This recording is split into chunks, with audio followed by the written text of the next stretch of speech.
Hello, bachcho. Let's read this question. So the direction is each of the questions contains two statements, assertions, and regions. Each of this question also has four alternative choices, only one of which is the correct answer. You have to select one of the codes A, B, C, D given below.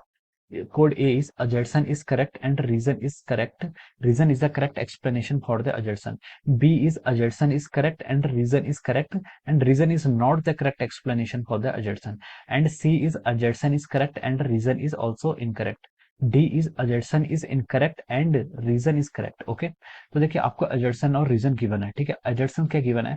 Moon travelers tie heavy weighted at their back before landing on the moon, and reason is the acceleration due to gravity on the moon is smaller than that of the earth. Okay, तो चलिए बच्चों अब हम इस question को start करते हैं. तो देखिए बच्चों इस क्वेश्चन का आपका की कॉन्सेप्ट हम यहाँ पे लिख लेते हैं. ठीक है, the key concept of question. ठीक है, इस क्वेश्चन का जो आपका की कॉन्सेप्ट होगा वो आपका क्या है? देखिए the key concept of this question is we can write that हमें पता है कि जो एक्सेलरेशन ड्यू टू ग्रेविटी की वैल्यू होती है, ठीक है, वो क्या होती है? मून पर क्या होती है? डिफरेंट होती है. ठीक है, हम यहाँ पर लिख सकते हैं force.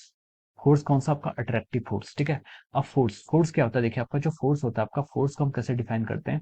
Force is define as our mass times acceleration. ठीक है, या फिर हम वेट भी लिख सकते हैं. ठीक है, वेट भी क्या होता है? फोर्स होता है जिसको हम क्या कहते हैं? न्यूटन्स में डिफाइन करते हैं. ठीक है, वेट क्या होता है? फोर्स ही होता है जिसको हम न्यूटन पे डिफाइन करते हैं. और वेट का फॉर्मूला होता है आपका mg. ठीक है, mg कहाँ पर होता है? आपका on the surface of the earth, earth के सरफेस पर. अगर हम किसी अदर प्लेनेट के सरफेस पर चले जाएंगे तो वहां पर वेट क्या हो जाएगा? आपका mg डैश हो जाएगा. ठीक है, mg डैश, यानी कि हम यहाँ पर मून की बात कर रहे हैं तो हम यहाँ पर इसको मून के लिए कंसिडर कर लेते हैं. Okay, so this is the force, weight is the force, और हमने यहाँ पर फोर्स को कैसे डिफाइन किया? मास टाइम्स एक्सीलरेशन. ओके, अब चलिए, अब देखिए अब इसने क्वेश्चन में क्या पूछा है. अब हम यहाँ पर अजर्सन्स और रीजंस को यहाँ पर रीड करते हैं, स्टडी करते हैं. ओके, आपको क्वेश्चन में देखिए अजर्सन गिवन है, moon travellers tie heavy weight at their back before landing on the moon. ठीक है, जो आपके मून ट्रेवलर्स होते हैं, जो आपके मून पर जाते हैं, वो क्या करते हैं? अपनी बैक पर देखिए हैवी वेटेड को टांग लेते हैं. ठीक है, क्यों टांगते हैं? ठीक है, before landing on the moon, इसका क्या रीजन होता है? ठीक है, अब देखिए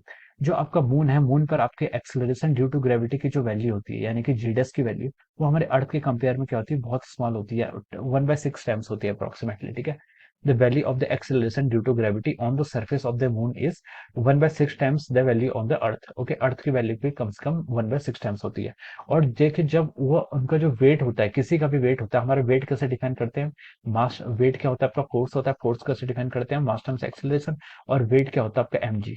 तो ये mg क्या होता है? हमारी अर्थ के सरफेस पे हमारा वेट हम mg से ऐसे डिनोट करते हैं. ठीक है, लेकिन जब हम मून की सरफेस पे जाते हैं तो वहां पर जो ये जी डैश होता है, ठीक है, मून की सरफेस पर देखिए हम इसको जी डैश लिखेंगे. ठीक है, मून की सरफेस के लिए हम इसको एक्सेलरेशन ड्यू टू ग्रेविटी को जी डैश लिख लेते हैं. ठीक है, अब देखिए मून की सरफेस पर क्या होता है? आपको जो acceleration due to gravity g dash है, उसकी वैल्यू क्या होती है? आपकी g/6 हो जाती है. ठीक है, g/6 हो जाएगी. इसका मतलब यह है कि वहां पर जो आपका वेट होगा, देखिए जी की वैल्यू 1/6 टाइम्स डिक्रीज हो गई है एज कम्पेयर टू अर्थ. ठीक है, तो डब्ल्यू डैश की वैल्यू यानी कि weight on the moon will also decrease. ठीक है, तो हमारा वेट क्या हो जाता है? वहां पर बहुत ही लेस हो जाता है. ठीक है, वेट लेस हो जाता है. वेट कहने का मतलब है कि वेट क्या होता है?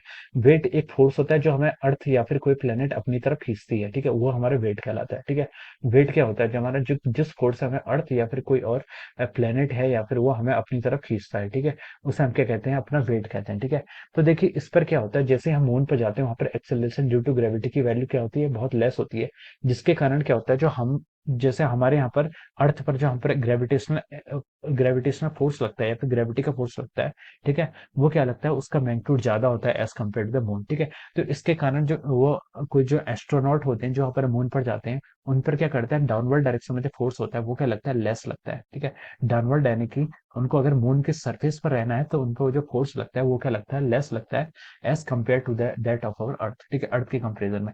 तो इसलिए क्या करते हैं हम? अगर मास को बढ़ा देंगे, अगर हम मास को बढ़ा देंगे, और जी तो आपका लेस है ही, अगर आप मास को बढ़ा देते हैं तो वेट क्या करेगा? इंक्रीज करेगा, क्योंकि वेट क्या है? डायरेक्टली प्रोपोर्शनल करता है किसके? मास के. तो अगर हम मास को बढ़ा देंगे तो आपका वेट बढ़ेगा. वेट बढ़ेगा इसका मतलब force due to the gravity increase होगा, और ग्रेविटी के कारण फोर्स इंक्रीज होगा.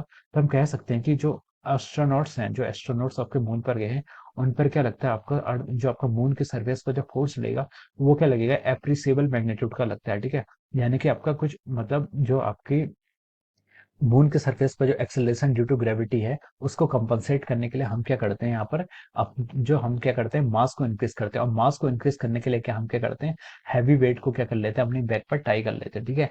सो दिस इज द रीजन, ठीक है, ये क्या आपका इसका इसके पीछे का रीजन है, ठीक है। अब देखिए, अब ये आपका देखिए, हम अजर्सन था, जो अजर्सन क्या था, राइट है, ठीक है। हम लिख सकते हैं कि moon travellers tie heavy weighted at the back before landing on the moon, ठीक है। तो हम बोल सकते हैं कि assertion is a right, okay. Assertion के बाद अब इसमें हम रीजंस पर चलते हैं। रीजन पर क्या बोला इसने, the acceleration due to gravity on moon is smaller than that of the earth, ठीक है। एक्सेलरेशन ड्यू टू ग्रेविटी की जो मून पर वैल्यू होती है वो क्या होती है, स्मॉल होती है, ठीक है। तो ये भी रीजन क्या है, करेक्ट है, ठीक है। मून पर आपके एक्सेलरेशन ड्यू टू ग्रेविटी की स्मॉल होती है, इसके लिए हम क्या करते हैं, हैवी वेट को यूज करते हैं, जिससे हम क्या करें, वेट को क्या कर पाए, वेट या फिर force due to the planet को हम बैलेंस कर पाए, ठीक है। तो एजर्सन भी सही है, रीजन भी सही है, और reason is the correct explanation for the assertion, ठीक है। तो देखिए, ये हमारा ऑप्शन ए से मैच कर जाएगा, ठीक है। अजर्सन करेक्ट, रीजन करेक्ट, और reason is the correct explanation of the adjacent, ठीक है। तो हम लिख सकते हैं कि therefore option A is the right answer, ठीक है। therefore option A is correct, ठीक है। यहाँ पर आपका जो ऑप्शन ए है वो क्या हो जाएगा, आपका करेक्ट हो जाएगा, ठीक है। So option A is the correct answer of this question, okay. So I hope you all understood this concept, all the best and thank you so much.